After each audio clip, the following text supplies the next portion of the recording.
हर्षल पाटील आत्महत्या प्रकरण आणि या प्रकरणाची मनसेकडून दखल घेण्यात आलेली आहे। मनसेची अभियंता आणि कंत्राटदार संघटना आंदोलन करणार आहे। कंत्राटदारांच्या थकीत बिलाच्या मागणीकरता हे आंदोलन छेडलं जाईल।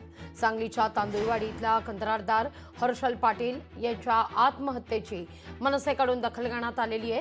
हर्षल पाटील यांच्या कुटुंबियांची मुंबईतील मनसेचे नेते आणि कंत्राटदार संघटनेच्या पदाधिकाऱ्यांनी तांदुळवाडी इथं जात सांत्वनपर भेट घेतली।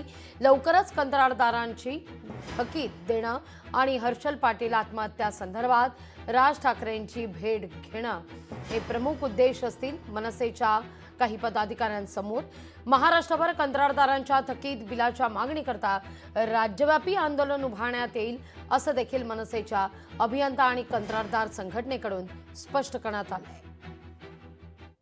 आज राज्यभरामध्ये कंत्राटदारांचे जवळजवळ 1 लाख कोटीच्या वरती पैसे पेंडिंग आहेत। ते कोणाचे? त्यांच्या बहिणी, त्यांच्या बायका, तुमच्या लाडक्या बहिणी नाहीत का? आम्ही पाटील कुटुंबियांची भेट घेतली, त्यांचं सांत्वन केलं, त्यांच्या मागे आम्ही भक्कम उभे आहोत असं आम्ही त्यांना सांगितलं।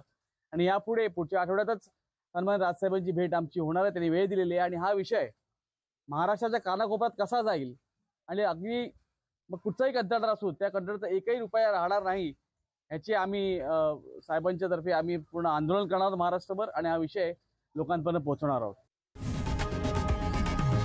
लोकशाही मराठी ऐका, पहा, जागरूक रहा।